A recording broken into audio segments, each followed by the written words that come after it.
Welcome, dear listeners, to the Speak and Flow podcast, where we dive into unique experiences to help you and your team unleash the power of their voice, achieve maximum potential, and flow into opportunities.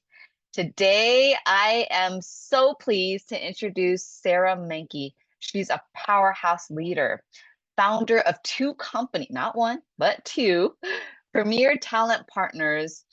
She's a founder and chair, as well as Ajna. Welcome, Sara. Glad you're here. Thank you. I'm so honored to be here. I'm excited. Today, we're going to dive into how to remain calm, poised, confident, even in challenging, difficult situations. And you, having built two businesses, know what that's like. And so before we dive into that, can you share with us right now, what are you excited about with your companies right now?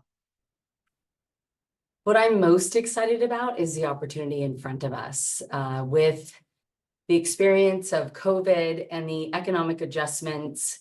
The labor market was significantly impacted, and we as a team have navigated this, and we are starting to see a change in the market, which is such a blessing. Premier Talent Partners specifically is a search, staffing, and we have an autonomous hiring element. And then Ajna Technologies is recruiting technology. And so both have experienced quite a bit of opportunity to, as we were discussing, go with the flow of the next economic phase. And so, yes, our enthusiasm is for the change that we think is coming. And for the opportunity for both businesses to, I think, move back into a position, not the same. There's a song that I really love, and the title of it is "I'm Not Who I Was," and we're not who we were. We're a very different organization than we were pre-COVID. And COVID is over and done, and the economic adjustments are starting to or have faded, thankfully for us. And so it's just about the next step, and it's about the next evolution, and it's the opportunity to be anew. I was talking with our head of marketing today, and I said, what blinders do you have on? Do you and your team have on right now? Who are you right now that maybe has restriction? The way that you market us, the way that you present us, and if you took those off, who might we become? And take your team through that exercise as you're finishing 2025 goals, right? Because so many of us, carry who we were forward, but what if we instead, take a step in a unique direction, and it can be micro each day, who might we become? I love that. I love that. Taking a small step or a giant step, but the first is like taking off the walls, taking off the barriers to reimagine. And especially with staffing and technology, I mean, you're at the forefront of the changes what are you thinking with the AI being here and how that is going to affect us in terms of staffing over the next 10 years? I mean, I'd imagine like companies right now don't know what they don't know. They're not going to know what jobs they need. What is your take on this? And how, your solution or ideas of moving with that? The reason why we built Ajna Technology, we sat down. I mean, Premier's 26 years old. So, I mean, I was always on a soapbox talking about, for at least 20 of the 26 years, the talent shortage and how it's a global pandemic, right? And then I started thinking about, and obviously, because we staff a lot for technology companies, I started thinking about, wow, at some point this technology is going to become smarter and smarter and smarter and smarter. And I didn't know that was machine learning and AI at the time. But we did have this conversation about the fact that at some point the recruiting, staffing sector will be fully automated. I mean, how could it not, right? And that doesn't mean replacing humans 100%, but automating that process using technology to ensure that vet that, fact check that, there is a skills match to a job, right? When there's a shortage of talent, there's nothing more important than the skills match. Something that we have seen is, even a few years ago, there could be a job and we could have, some companies were flexible to a 35% match. Most wanted a 58% skills match. They would train into the role itself. Today, companies are searching for an 85 to 90% skills match because shortage of talent, right? And innovation, automation, they need the exact right person for the role. So to answer your question about AI, we started talking about this. We started talking about the innovation. We then decided to build Ajna, this recruiting technology that does automate 60% of the process. We were able to reduce our fixed expenses, meaning we didn't need as many people. We don't need as many people to do the job that we do anymore. Wow. And I'm a huge proponent of AI. I use it. I love it. I do see where it simplifies. Yep. I think it, I think that there's equity. I'm a huge proponent of equitable hiring, and I do believe that AI in general brings equity, because if you know how to use it, and everyone does pretty much have access to it, then it. I know, for example, ChatGPT will give you a different answer frequently, if not all of the time.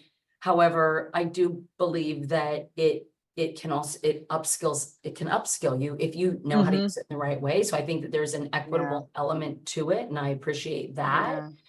I'm not worried. I don't think that we as humans are going to not be needed anymore, right? But I think most of us appreciate, I would rather go on and pay bills through my bank account than have to write a check or deliver it somewhere, right? So I only see it as beneficial, automating the aspects of our life that can be improved by automation. Oh my gosh, me too. Now I'm like, how did I not live with this? Right. And then, yeah, but I really appreciate that it is true, that it does help people maybe that don't have the skill sets right now. And if they really understand how to use the power of it, they can elevate them. I've never thought about it in that way. Well, yeah, like Yeah. I have an unseen disability. I'm dyslexic. I Mm. was in school as a child, right? Being compared to my peers in a learning environment that didn't align with the way my brain Yeah. processes things. Yeah. And it was a constant struggle, not to mention the fact that I Yeah. double time because I had to go to extra tutoring to be able to learn all these fun things that we learned back then. And had I had access to a tool like this, Right. I wouldn't have experienced what I did. Now, because I experienced what I did, I think that's what's made me even more successful as an individual, Right. right? Right. More compassionate, more passionate, more curious, right? Because I think with struggle comes all those things. It's easier for me to be put into a really difficult situation because I was raised that way, if that makes any sense, so I don't want to discredit that. I love my disability for that reason, right? But I think there are many different types of disabilities, and AI can really support and enhance. Love that. I Create love that that. leveling. Yeah. Yeah, yeah. Well, I see your resilience. I see your courage. You've built two businesses, successful ones, and I could see why you're so excited about what's ahead. I also know as a business owner myself that it didn't come from just pop out of nowhere. So take us back to the time that you had teams and you didn't know what you're doing. things are not going well, just like they always don't. Like, what was that like to lead a team that is not in flow or working really hard and things are not working? You're not getting what you want. Was there a time? Oh, there were so many. Are you kidding? I mean, it's all, One it's specific. ever evolving, right? The team I have now, Yeah. of course, is the best of the best of the best. And I will say that Premier wouldn't be who it is or where it is if it wasn't for all of the other teams. And I think that it was less about the teams not being cohesive and more about me as a leader Mm. being, Right. it was my, the company and my people, they went through the phases of growth that I went through, right? And I think that that's true about any leader. And so I don't know that I would say that it wasn't about them. It was more about me, right? Got it. I was growing up. We grew up Mhm. together, and so in the beginning, I'd never run a business before. I was a Mhm. recruiter, and I was incredibly impactful, and very successful as a recruiter. And I just thought, oh, I'm gonna, hang my little shingle, which is what I did. And, I, and people like me. So people wanted to come and work with me. And, it just kind of grew. And what we all realized over time was how challenging it can be to work with a leader who's self-made, right? So, gosh, I mean, there were many different specific challenges that we faced. What was one that you learned that was most difficult and yet maybe you even regret it or maybe you don't, but then also that taught you a lot? What was one?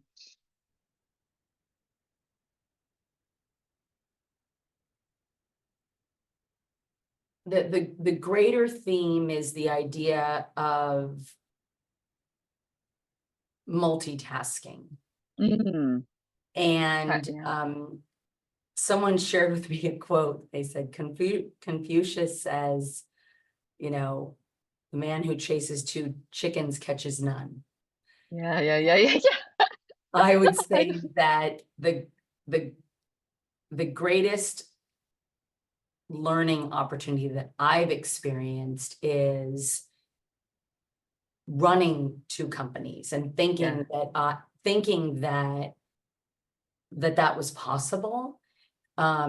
Because what happened as a result of it is when I was spread thin. Mhm. And so not only, I was spread thin and I can do it, right? Mhm. But then it required my leadership to also be spread, right? And they didn't get 100%. Mhm. I couldn't lead both 100%. So Mhm. there were times where one got 30 and one got 70, and one Mhm. got 10 and one got 90. Mhm. And so there was it was because of me, and it wasn't a Mhm. solo decision, that there was a compromise of the businesses. And I do think that, and that was pre-COVID, we were screaming up a mountain, right? Premier was doing its thing and Mm. Ajna was doing its thing. COVID hit and slam. And it would have been better, maybe, I don't know, actually. Mhm. But I think in retrospect, had I been running only one of the two, maybe both of them wouldn't have had the experience that they did. And Mm. that's not true because it's the labor market in general, but they wouldn't have had the experience that they did, which was to take a lump and take a lump and take a lump and take a lump. And it wasn't because of my teams. I mean, all of our people were the best of the best, and I can say that confidently. I mean, our teams were better than any other teams out there. And everyone who I mean, I don't know where everyone is anymore, right? But most of the people, if not all of the people that worked at Premier, left Premier better than when they came to Premier. Premier has spawned so many very successful staffing agencies also. So people that worked here, that were trained here, have gone on Mm. to start their own companies and employ people and so on and so forth. So it's been incredible. But I will say probably the biggest mistake I've made in my career was chasing these two chickens. And when we were faced with the economic adjustment post Mm. pandemic, Oh, there was, I think, more catch up that I needed to do. And had I not, oh. had I been running one of the two, Mhm. maybe there would have been less fall and so therefore less climb after the fact. Would have helped to build the leadership up to where you felt like they could be cohesive and stand alone and then spawn it off and go to the next one afterwards later at They, a well, like they were they and they were? did. They were. Oh, They got were. I it. mean, Premiere is not run by me. I mean, I have teams that run all the different facets of Premiere. So Mm, it's not that so much as um I am I'm the lead you just need strategist, right? yeah, So yeah. when the lead strategist who was always at the helm looking for the Mm, icebergs, right? mhm, And could see it far, great eyesight, very clear, laser focus, mm, could navigate when that position left. Everybody else was, I mean, there was the captain was at where he was supposed to be. I mean, everybody right.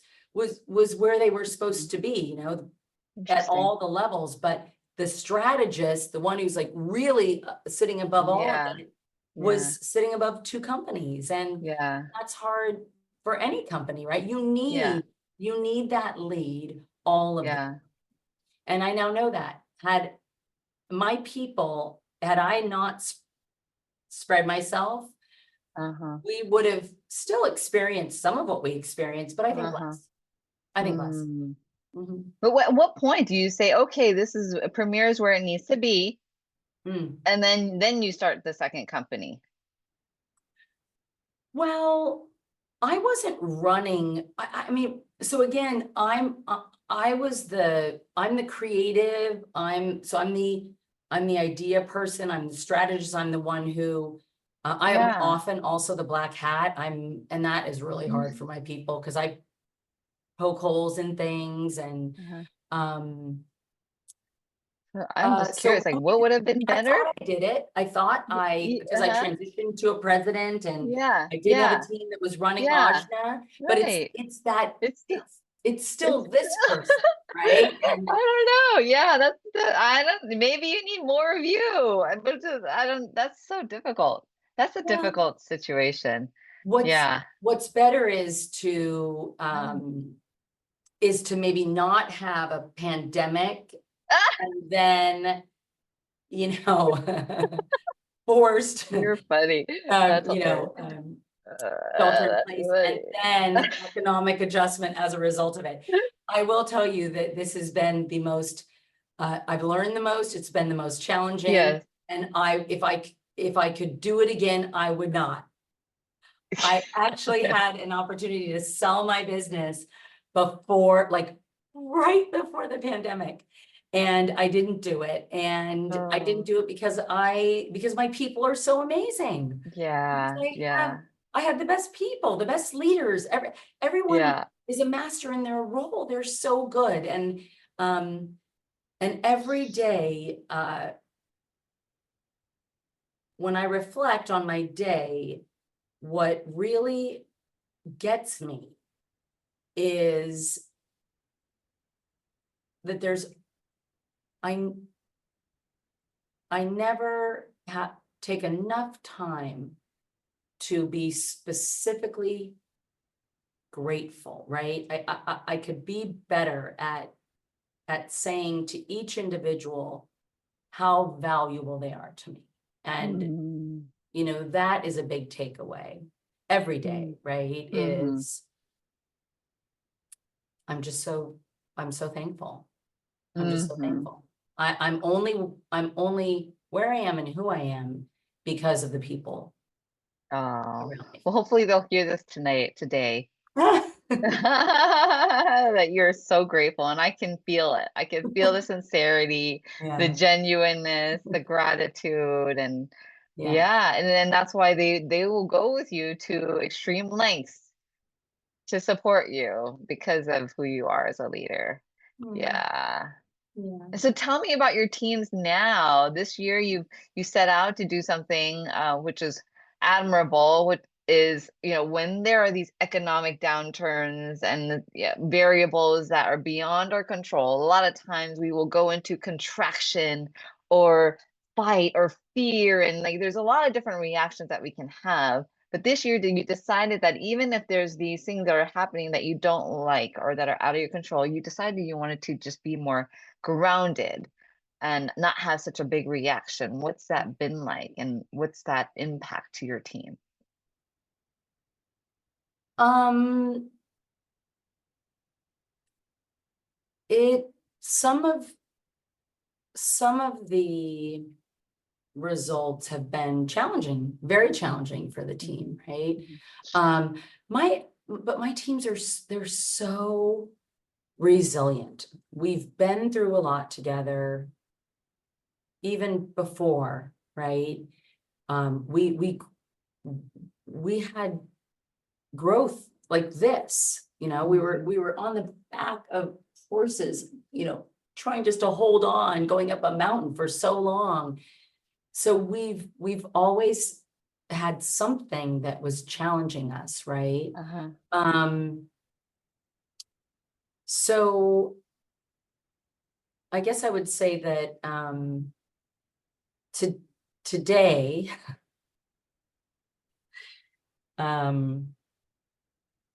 my teams are,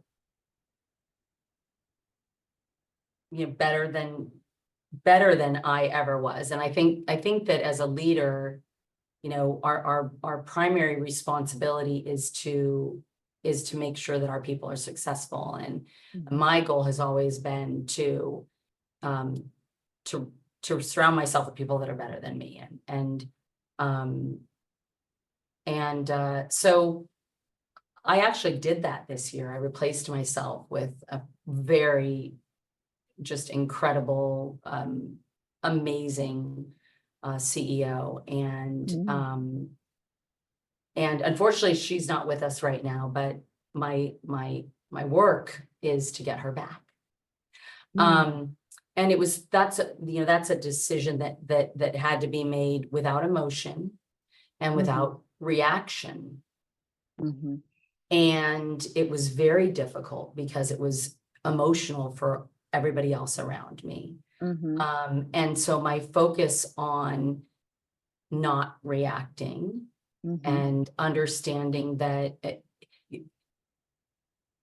being okay making difficult decisions, I think has helped the company navigate through that. And it is everyone's goal, ideally, to get this person back, because she is the right person to be, in the day-to-day and what have you. So I don't know if that answered your question. And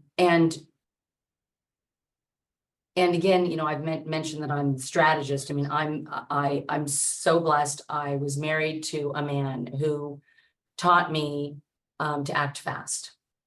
And so I don't have a problem doing that.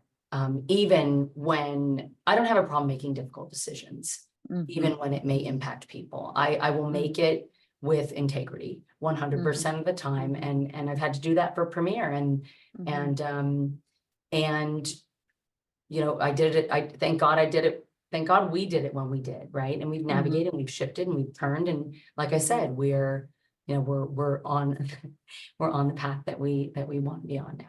Yeah. Oh my Profitable, gosh. growing, and that's amazing for a staffing firm in this market too. So it's great. That's so amazing. That's, congratulations. Kudos to you.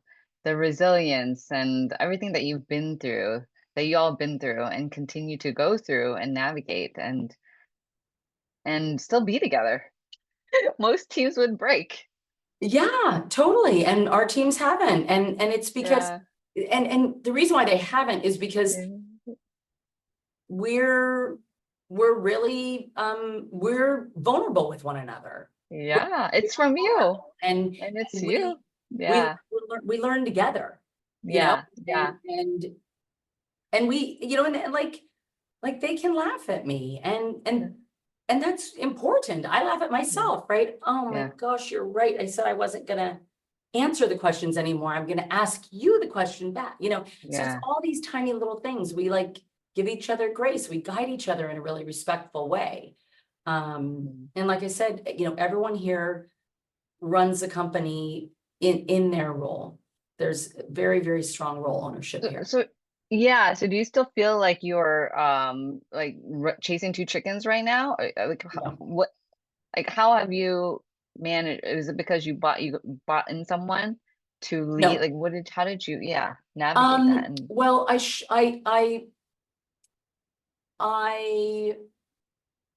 have Ajna sitting right here, as I always tell Mhm. people, I have it on a shelf, and they're like, what do you mean? And we're in the process of just polishing a couple little things. And Mm, then, yes, I'm giving it to someone else to take it to market. And got it. it's, the polishing that we're doing is because we were in the market and we received consistent feedback about what might be points of friction with the technology. So we made the decision to go back and fix those points of friction so that when this individual takes it to market, it will have no points of friction. Mm-hmm. Mm-hmm. Right? Got it. I'm not interested in, I'm not interested in making it happen when I'm fighting a fight, when I know that there's a solution to it, right? Right, And I right. don't know, there might be elements of perfection in that, like, oh, it has to be Mm-hmm. perfect. It's not about it being perfect. It's just, I'm not interested in, my number one value is integrity. I can't tell you that it can do all these things. If it can't do all these things, it has to do all the things. And so I'm going to make sure that it does all the things. And then when I come to you and I say it does all the things and you try it and it does all the things, then we don't have to talk about it. And it can be easy. And I much prefer. Mm-hmm. Mm-hmm. And you can only get that sense of clarity, of groundedness, of being there right when, to tweak or to not to tweak, only because you're focused, it sounds like. I mean, when you're Yes. focused, you feel more focused. Otherwise, if you were doing two separate companies and two different things, you move from having that terrible experience of running two companies, chasing and not, just having a lot of repercussion from that. And Yeah. now to this, feeling more focused. Yeah. So that business So is there and it is working. yeah, It does do its yeah, thing, right? yeah, Um, but it's almost like, it's like an aircraft carrier is like in its little, it's just, it's getting a paint job. yeah. And Right, so right. where the technology is, it's a multi-tenant SaaS tool and it's being used, and every Cool. time we add to it, Yeah, obviously the users benefit from it, right? It's right. amazing. But yeah, it doesn't require a lot of day-to-day. And when it requires time, it's there are different Mm-hmm. people that fill the roles, right? There are different Mm-hmm. people that, and so I'm a part of that, but it doesn't distract from then the work that I can do at Premier. And again, the work that I do is a lot of it's the high level, it's the innovation, it's related to the brand, it is new lines of business, and then it's fact checking all of that. Mm-hmm. Mm-hmm. Powerful, powerful. It feels grounded. It feels so clear. Oh, thanks. What better Yeah. be after this many And years, right? inspiring. Oh, And yet there's more to go. There's more to go. Right. And so, can you share with our audience what is that one leadership golden takeaway that you'd like for us to remember?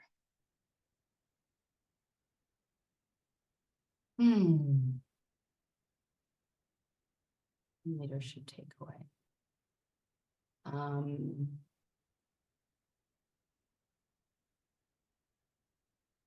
I think it's,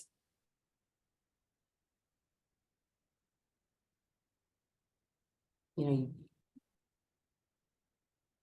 let your people lead, Mm, let your people lead.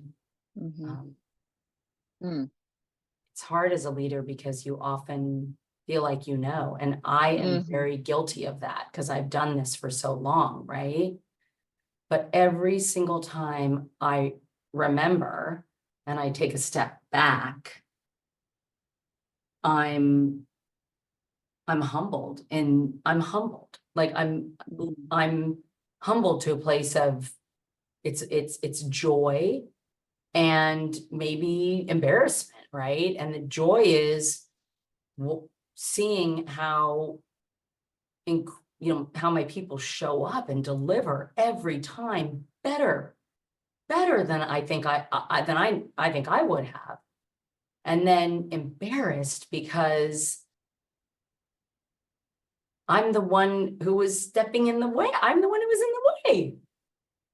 And I'm like, oh my gosh, how could I have, life could have been so much more easier if I would have just moved out of the way, So let your people lead. Wow. And yes, like you said, it's not going to be there's never any perfection. We can't get perfect. But when you start to allow them to build that confidence of leading, right? I mean, but they already had it. They had it within them. You're building, you have brought in amazing people, and amazing leaders have amazing people. And then so now let them lead. Let them lead. Let them lead. Because Sara has other things to do that she'd rather be doing. Or do nothing. Sara would love Or to do nothing. one day. Do nothing. Exactly. Just, Thank you. Yeah, I love that. I love that. Thank you so much, Sara, for taking us down the journey of where you've been, the difficulties, the challenges that you've had that were so uncomfortable and incredible, but then also inspiring, that led you to the successful place, successful companies with amazing teams through your leadership. And I really, what I've taken away is that, yeah, you as a leader have brought them through all these things, but yet through all these things, they've built resilience and they're still with you. And that's amazing. So congratulations. I'm truly inspired. Thank you. Well, thank you, Sara. And thank you, audience, for being here. I trust that you got your golden takeaways and nuggets that you can implement right away in your day. And if you need any support with recruitment, with talent, with technologies around recruitment and talent, reach out to Sara. She knows her stuff and she's at the forefront of all of this. So her contact information is in the show notes. And so thank you so much. Until next time, I'm your sister in flow. May prosperity flow to you and through you, and so that you can make a bigger difference in our communities. Thank you. Thanks for joining the conversation today. Are you curious on how you measure up with your ability to speak in flow? Come grab my free self-assessment at https://speakinflow.com/assessment. And I'll see you on the other side.